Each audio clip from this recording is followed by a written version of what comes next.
¿Qué tal? ¿Cómo les va? El neoliberalismo mató de hambre a millones de argentinos, postergó los sueños de la inmensa mayoría y además generó la más alta inflación desde el año 91 para acá. Casi 30 años, nunca se había visto nada igual. 90 y 91 son los años picos de inflación en la República Argentina. Pero como estos años y en forma continuada nunca. Es verdad que ha habido inflación en años anteriores, pero cuidando de alguna manera el bolsillo de la gente, siempre con los aumentos salariales y las paritarias por encima de la inflación. Ahora fue exactamente al revés.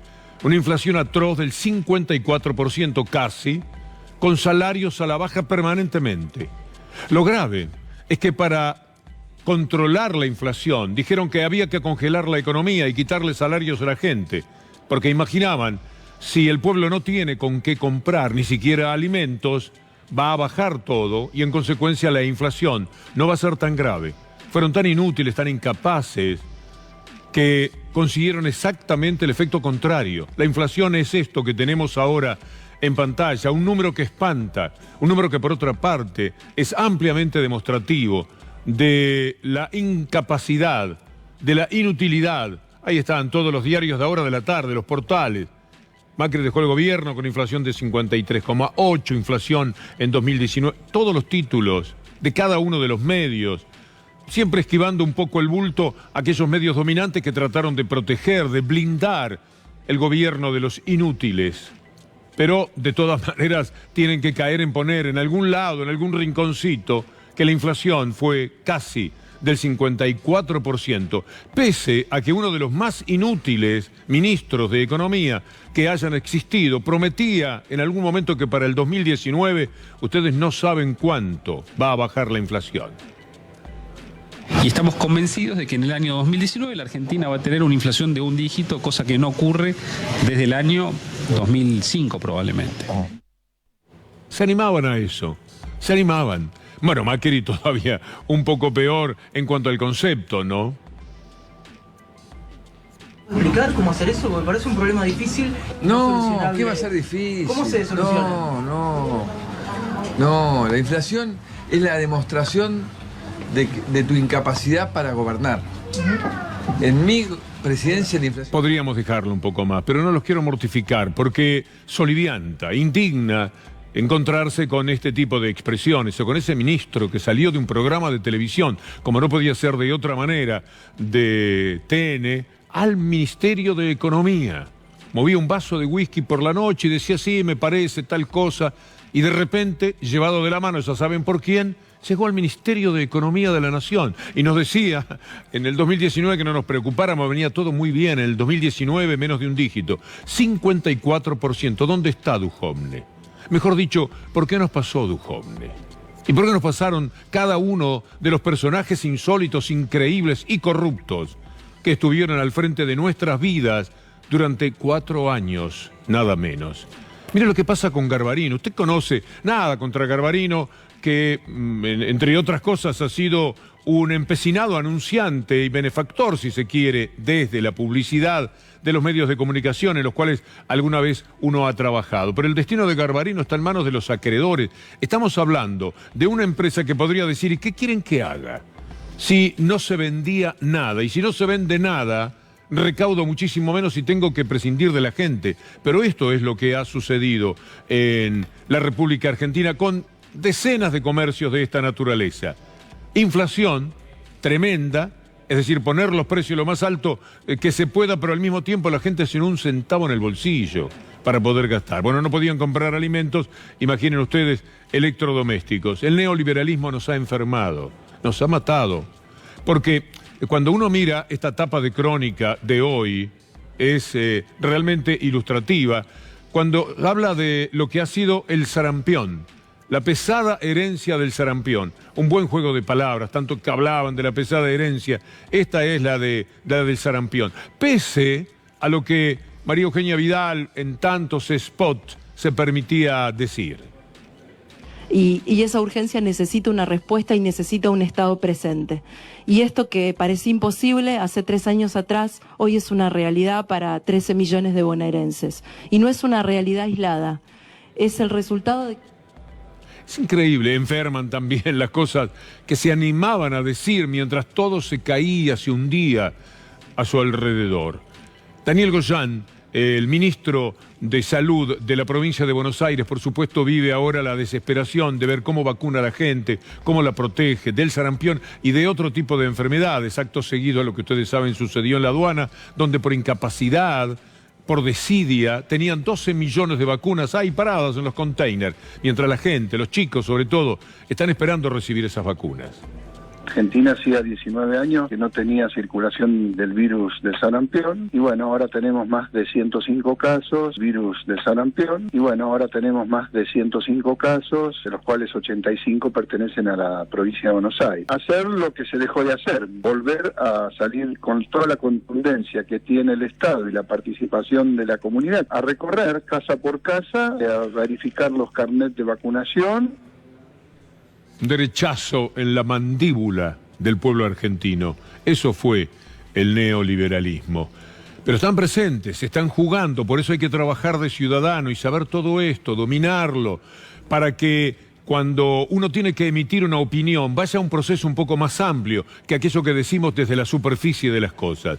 Hay que profundizar para entender. La derecha está plenamente vigente. Mire el caso de Evo Morales. Desde el primer día que Evo cayó en la Argentina, el hombre que verdaderamente provocó una revolución en un país latinoamericano, el que le cambió la vida y la historia a millones de bolivianos, es una persona no grata, por ejemplo, para el radicalismo. La conducción de la Unión Cívica Radical no quiere a Evo Morales como refugiado. Por supuesto que sigue las directivas de Clarín, que una página tras otra, una editorial tras otra, con informaciones permanentes. Mire, podemos correr, no tiene demasiada importancia detenernos. El gobierno de Bolivia le pide a la Argentina que Evo no haga llamados a la violencia, Pichetto, todo lo que le venga bien a Clarín para ir contra Evo Morales, para arruinar la relación de Evo Morales con el gobierno argentino. Esperemos que no.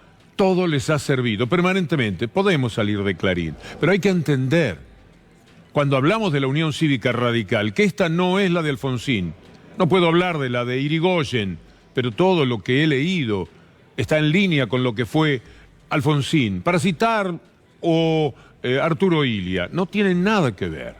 Alfonsín fue el sinónimo del coraje. Estos otros, los que quedaron más cerca de llamarse radicales, son cobardes. Mire, le voy a poner un ejemplo de qué es lo que pasaba el día en que hay una especie de síntesis. Tiene que prestar atención, aunque se lo vamos a repetir. Le pedí a Juan Manuel García ese trabajo especialmente, porque es muy sutil. Pero son sutilezas que tomamos de la película Raúl, que todavía se puede ver en el Arteplex Belgrano. Y es muy interesante esa película de Cristian Rémoli.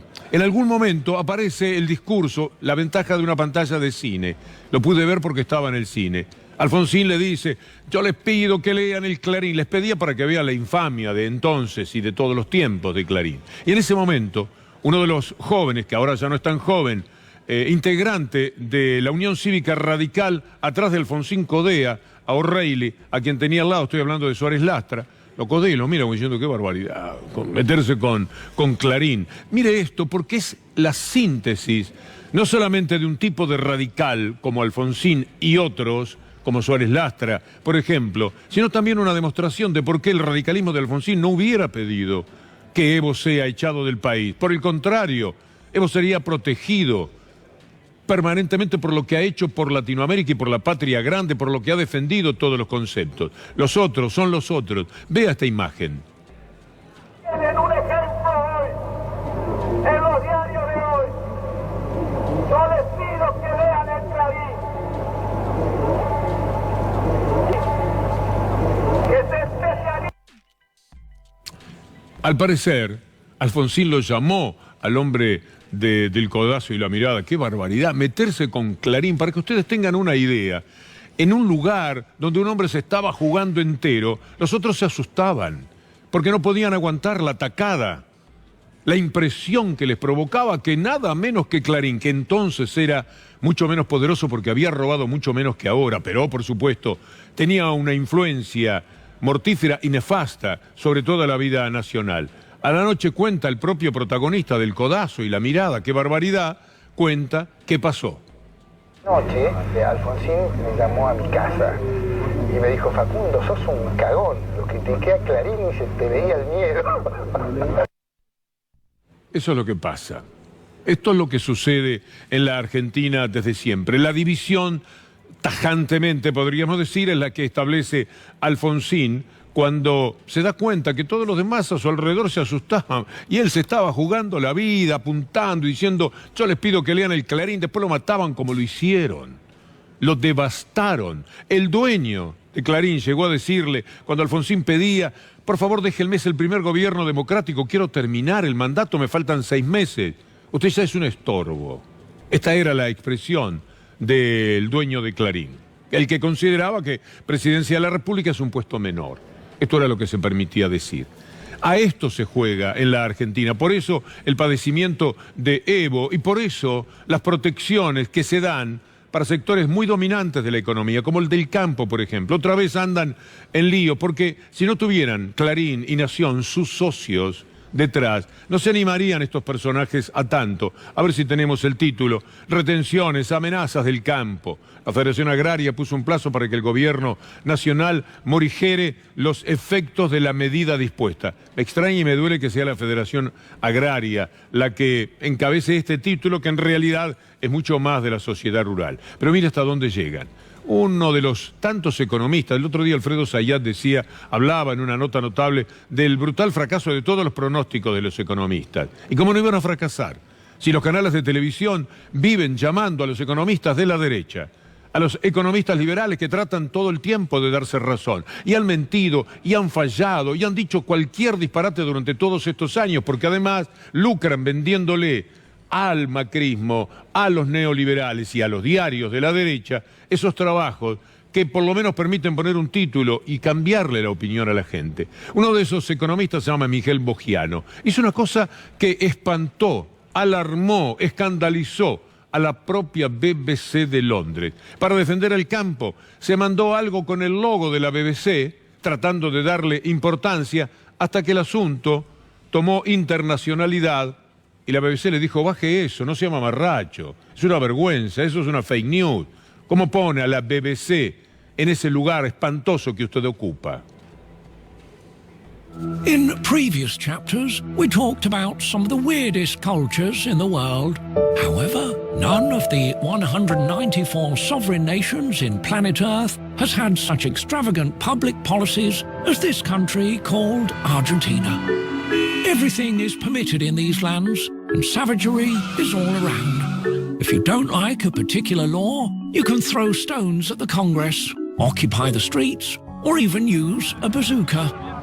Its economic policies are no less bizarre.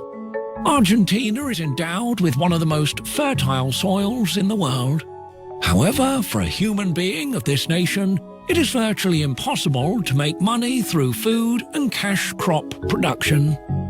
1 hectare needs an average investment of $500 to produce. If climate conditions are ideal, the Argentine producer will be able to sell the crop of that hectare for $1,000. Thus, he would have a profit of $500 per hectare. But this is not quite so. The government, the main predator in this country, will charge him 15 different taxes and will deprive him of 90% of his gross profit, leaving him with a net profit of only 5%. As curious as it may seem, for some specimens of Argentina, this is all fair and reasonable. The government... La BBC de Londres entonces le escribió a Miguel Bogiano, este economista que antes de ayer, andando en un zapping, estaba media hora en televisión dando cátedra sobre la economía. Usted ve con qué grado de cipallismo juegan en su vida. El video difundido por esta cuenta ayer no fue hecho por la BBC, ni expresa el punto de vista, sino únicamente el mío, aclara Bogiano, porque lo llamaron de la BBC. Bueno, pensé que con la aclaración, dice él, se terminaba todo. No, no termina todo, porque esta es una demostración de cipallismo puro, de condenar a la Argentina a esos comentarios que de todas maneras recorren el mundo, una verdadera fake news, tan solo para ver si se puede dar una mano desde el lugar de ellos a la pelea del campo. Entonces, para mostrar que el campo tiene razón, hay que mostrar que la Argentina es uno de los peores países del mundo. Me parece que es injusto y que es descabellado que lo hagan. Pero Bogiano es apenas uno de los tantos economistas que pasan por los canales, se cruzan de piernas. Es verdad que producir 24 horas a veces de televisión da trabajo y que las entrevistas suelen ser un buen camino para que pasen los minutos, pero también habría que tener una selectividad más especial. El que fracasa, el que miente, el que dice disparates, el que se repite, el que juega para sectores económicos que le han hecho tanto daño a la Argentina, de vez en cuando tendrían que tenerlo un poquitito más alejado. Pero no es la peor fake news esta del tal Bogiano.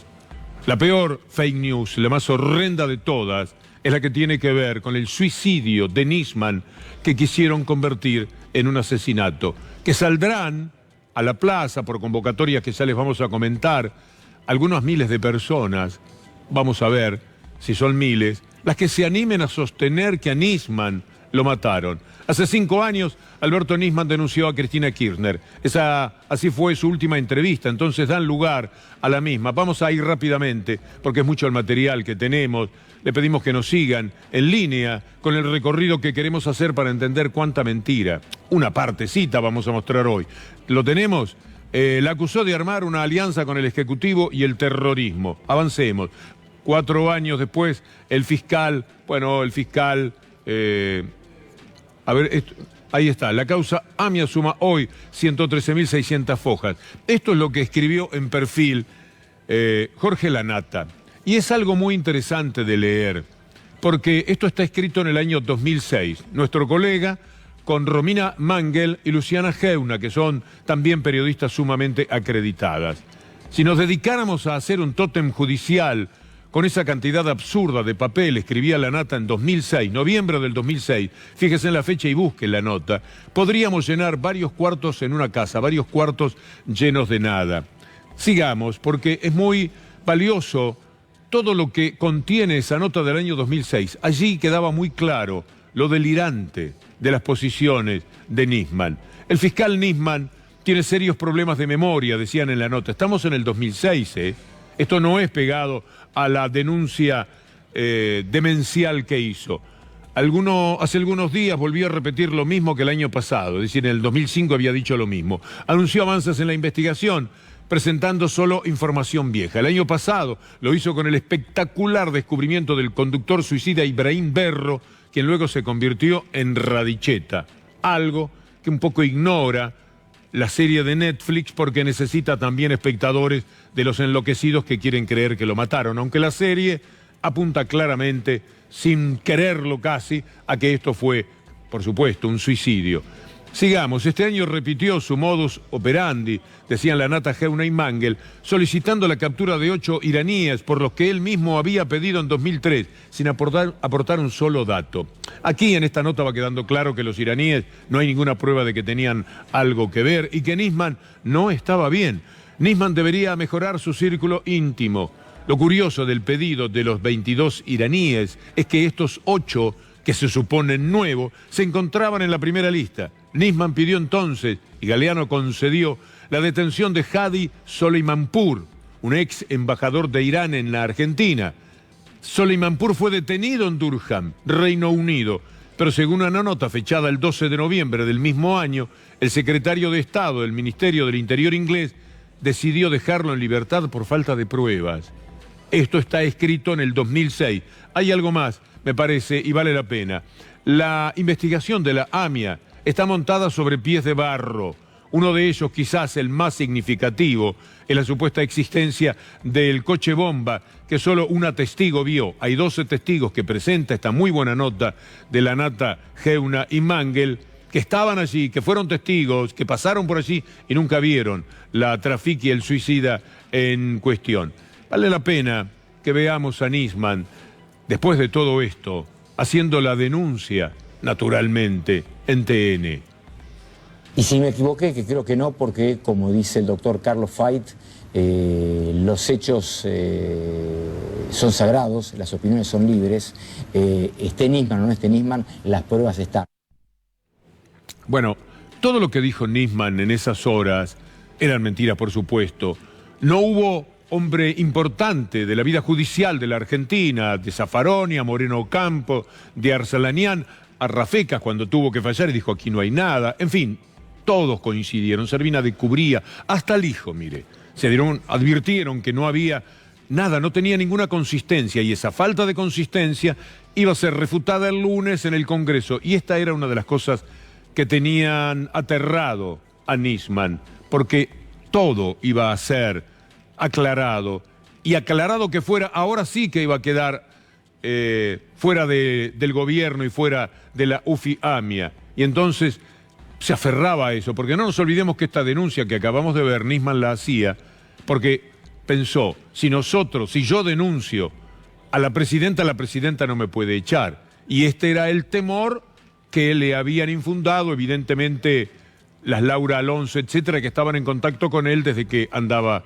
por Europa. Después vino el suicidio. Es tan increíble lo que pasa. Si usted piensa ir el sábado, si usted está mirando este programa, y échale un vistazo a lo que va a haber a continuación. Porque, ¿cuáles son los argumentos para decir que Nisman fue asesinado? Han pasado años. Si el argumento, el más importante, es el que van a escuchar, porque otro no hay, salvo el razonamiento de denunció a la presidenta y al otro día aparece muerto, seguro que lo mató la presidenta, no otro para cargarle el muerto a la presidenta, no, ni si les ocurre eso. Pero vean ustedes lo que un hombre que trabaja de escritor y que en ese rubro parece bueno, yo no lo he leído, no puedo decir lo contrario, pero es muy mediático y muy TN. Mire lo que dijo, la absurda hipótesis, según diario registrado, de Andajasi, de por qué Nisman se suicidó. El escritor macrista de derecha deslizó una extraña teoría basada en nada de por qué Nisman no se suicidó. No estaba bien vestido. Como esto leído no es igual a escuchado y visto, procedamos. Te fue mal en un examen, no te cerró tal cosa y te suicidás como si fuera una alternativa más. No. Y hay una cuestión fundamental, que es cómo las personas cuidan su apariencia. Claro, claro. Nisman era una persona, digamos, que se presentaba de punta en blanco cuando tenía que ir a un programa de televisión, vos lo veías permanentemente. Bien. Un suicida de esas características no se suicida en calzoncillos. Claro. No se viste para suicidarse. Ni siquiera era un calzoncillo, era un short. Pero miren ustedes a dónde llega la conclusión en el canal y el grupo mediático que promovió toda la idea y todas las mentiras que sostuvieron, y las vamos a recorrer, una de ellas hoy, otra mañana, porque es una semana en la que habrá que pensar en aquello que cambió la historia de la Argentina. Para eso le sirvió, para robarse todo durante el gobierno neoliberal. Pusieron a ese gobierno y quitaron al otro porque hicieron casi imposible para mucha gente, aunque después la elección se define por un punto, votar a quienes, como la presidenta ponía un candidato, después de haber matado a una persona o enviado agentes a matar a esa persona. Andajasi tiene además una teoría complementaria sobre todo esto. Dice que Nisman, cómo se iba a matar, con lo que significaban sus hijas, etcétera. Véalo. Una persona que objetivamente tenía dos hijas chicas, que estaba muy pendiente de esas dos hijas chicas. Es una persona que objetivamente tenía dos hijas chicas, que estaba muy pendiente de esas dos hijas chicas. Bueno, eso es otra fake news dentro de la más horrenda fake news de todas. Nisman había dejado a su hija en un aeropuerto y esto provocó una confrontación con su mujer en la que queda muy claro, su ex mujer, queda muy, pero muy evidenciado por qué Nisman, entre otras motivaciones, estaba desesperado. Ese sábado en el que se produce este intercambio, que a continuación vamos a ver. Léalo, esto ocurre a menos de 20 horas de suicidarse. No, podemos ir más lento, por favor, porque quiero que empecemos de nuevo. Vamos a empezar de nuevo. A ver, Sandra Arroyo Salgado, aunque está claro que mis prioridades están en otro lugar, y como está a la vista que para vos lo más importante es la puja de poder y salir en los diarios, revistas y TV, te felicito por haber conseguido lo que querías. Nisman desde acá, ese sábado le dice, no entendés nada, no podía no hacerlo. Ya te lo explicaré personalmente. Arroyo Salgado le dice, Pese a todo esto, más abajo, no más abajo, me lo volvemos a tirar, por favor, porque quiero la mayor posibilidad de entender esto. Esto ya es más sobre el final. Aunque está claro que mis prioridades están en otro lugar, bueno, esto ya lo vimos, viene lo siguiente. Pese a todo esto, me lo quiten. Es importante lo otro. Sí, vamos a ponerlo en la computadora. Quiero esperar, me voy a tomar el tiempo. Porque lo que están discutiendo ese sábado es muy grave. Lo que Sandra Arroyo Salgado le dice a Nisman es muy acusatorio. Lo trata horriblemente. Le dice, lo único que te importa es el poder, salir en los diarios. Allá vos con eso. Y después le va a decir, y para molestar, perturbar o lo que fuera a mis hijas, no te molestes. Entonces la relación que mencionaba recién Andajasi, o el razonamiento que hacen algunas personas, no sirven. Pese a todo esto, estoy haciendo hasta lo que no puedo y poniendo toda mi energía positiva para que Yara tenga su viaje de 15 como ella lo soñó. Y no te preocupes, ni vos ni tu familia, que ella lo está pasando bárbaro y feliz con un jean, un par de zapatillas, una remera, 2 bombachas y un corpiño. Ah, me olvidaba, y sin un centavo de euros o dólares. Podemos seguir viendo, aunque ya lo que se salteó mala suerte. Nisman le dice ante esto, estoy hecho mierda y vos encima seguís. Le ofrecía a Matías que viaje a llevarle valija y plata. Yo le sacaba el pasaje y ni siquiera me contestó sábado, no le contestó la hija, que después enviaba algunos, quédense ahí, enviaba algún WhatsApp a su padre diciéndole, papá, no estamos enojadas, una cosa por el estilo, cuando se veía que la situación se estaba desencadenando hacia un lugar nada deseable. Sandra Arroyo, no te preocupes, ni yo ni mis hijas somos tan basura como para hacer nada. No somos oportunistas, todo esto se lo está diciendo a Nisman, son acusaciones para Nisman. Y además, yo les estoy enseñando a ser feliz con poco o con mucho. Sí, con mucho, pero con mucho amor. Atención, dedicación, estudio y trabajo, para que sean mujeres de bien y que se valgan por ellas mismas y no esperen o especulen con nada de nadie, para que a los 20 años, está señalando a las prostitutas que tenían relación con Nisman, para que a los 20 años no tengan que regalarse a un papá de 50 para tener un viaje, un auto, ropa, celular o carteras. Y por último, te lo digo porque como vos y yo sabemos, nada es gratis en la vida. Todo se paga, todo pasa y todo llega. Suerte y éxitos. Y para molestar, agredir, exponerlas o destratar, olvídate de mis hijas. Gracias. Le dice Sandra Arroyo Salgado y ahí Nisman en el final. Podemos ver otra vez a Andajasi cuando dice lo de las niñas, porque es todo tan perturbador, todo hace una mentira que parece que quizás nunca leyó esto, quizás nunca leyó nada, porque si leen, si investigan, si miran el expediente, si leen el libro de Dugan, qué sé yo, si eligen cualquier camino, van a encontrarse con que no pueden sostener esto. Este hombre quizás esté en la plaza y va a ir a la plaza porque Nisman se suicidó en calzoncillo, según él, que ni siquiera lo eran, pero póngale que se suicidó en calzoncillo. Un hombre que se suicida, según él, elige un hecho estético para dejar un último mensaje. Ahora va a ver cuál es el mensaje que dejó a propósito de lo que recién le leíamos de Sandra Arroyo Salgado. Lo podemos ver otra vez a Andajasi. Chicas, que estaba muy pendiente de esas 2 hijas chicas, es una persona que objetivamente tenía 2 hijas chicas, que estaba muy pendiente de esas 2 hijas chicas. Ese sábado no solamente le sucedía a Nisman lo que acabamos de compartir con ustedes, los WhatsApp desde Europa a Buenos Aires y de Buenos Aires a Europa con su exmujer Sandra Arroyo Salgado, que fue la gran promotora de que esto fuera un homicidio y que pasara a la justicia. Casi humanamente es entendible. Uno quisiera huir de ese lugar donde ella puede pensar que también colaboró. Entre toda la locura que lo asistía a Nisman en ese momento con el suicidio, escaparse hacia el crimen es algo concebible desde el punto de vista psicológico, para no pensar, para no aceptar un homicidio en el que podría haber tenido algo que ver, pero también tenía que ver esto que hablamos hoy con Juan José Salinas de Pájaro Rojo. Tiuso estaba furioso con Nisman porque Nisman se había cortado por la libre. Había presentado ese borrador de que la autoría era fundamentalmente de Tiuso, que estaba preparado para mucho después, para influir en la campaña electoral, para que perdiera el candidato justicialista, que era Daniel Scioli, en función de otros candidatos. Estaba muy apurado. Bueno, alguien lo había convencido a Nisman de que lo iban a echar en enero.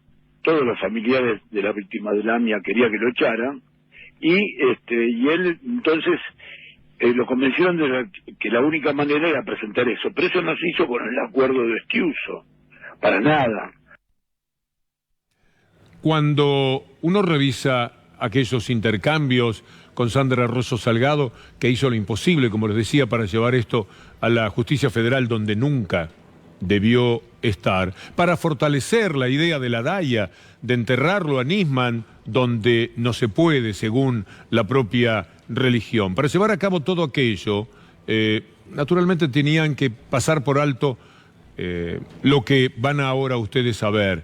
Es una placa que marca qué hizo Nisman en esos 2 días previos. Por supuesto, habló con 146 periodistas de Clarín e Infobae solamente, 99 llamados con modelos y representantes de la prostitución VIP, 29 con dirigentes del PRO y 21 veces nada más con colaboradores de la Fiscalía. Algo más de la placa, porque lo que importa son los borrados. Tenía el hábito de borrar todas sus conversaciones. Borró en esas horas, en esos días, 295 mensajes, entre ellos los intercambios con periodistas de Clarín y de Infobae, y los diálogos con Waldo Wall, mire qué personajes, Patricia Bullrich, y la Comarcino, que es una víctima de toda esta historia, tan solo porque por sujeción a Nisman le dio la pistola que él le pedía a cuanta persona se cruzaba y podía tenerla, una pistola, cuando ya estaba maquinando darse el tiro en el baño. Ahora borró todo, pero no borró los mensajes que cruzó con su exmujer, su exesposa. Curiosamente, borró también los intercambios con un escribano, etc. Todo esto es una mentira muy perturbadora, porque tiene nivel internacional. Un mal día que ya le hemos mostrado, y no quiero ser redundante hoy al menos, por tiempos, se le ocurrió a TN decir, la puerta estaba abierta. ¿Se acuerda de eso? Y eso recorrió el mundo de inmediato, un mundo derechizado, un mundo de intereses funestos para la mayor parte de la humanidad. CNN lo recogió de esta manera. Y surgen más preguntas en torno a la muerte del fiscal argentino Alberto Nisman, mientras las autoridades continúan citando a varias personas para que presten declaraciones. Entre esas personas está el cerrajero que abrió el departamento y que dijo que la puerta de servicio del lugar estaba abierta. La justicia también agregó a la investigación el hallazgo de una huella y de una pisada en el pasillo del piso. Todo el disparate que se pudiese acumular en esos días, que tenía como punto de partida los medios de comunicación de la Argentina, pero sepa usted, en su trabajo de ciudadano, que luego estas cosas rebotan en el mundo. Un mundo que tiene medios de comunicación que son liberales, neoliberales, y que trabajan en general para esa derecha del mundo. Por eso es que nos viven enloqueciendo, y es tan difícil la lucha desde aquí. Mire el poder de CNN diciéndole a millones de personas que la puerta estaba abierta. No estaba abierta la puerta. Ahora, lo que es el trabajo de Netflix, y eso que Netflix quiso mantener distancia, por interés. Quería que lo vieran unos y otros. Y para eso no podía decir, esto fue un suicidio. Pero cuando uno mira, y por eso es que están enloquecidos los medios derechosos de la Argentina y la gente del PRO, etcétera, lo que no podía decir esto es un suicidio, porque si no, no lo miraba mucha gente que se sentó a ver el asesinato y se encontró con que si hay indicios, todos son demostrativos de un suicidio. Pero antes la puerta no estaba abierta. Mire, después se supo, pero por medios que son mucho menos poderosos. La madre de Nisman declaró ante la fiscal que la puerta de servicio tenía 2 cerraduras. El cerrajero de nombre Walter le dijo a Fein que solo tuvo que empujar con un alambre la llave que estaba puesta desde adentro.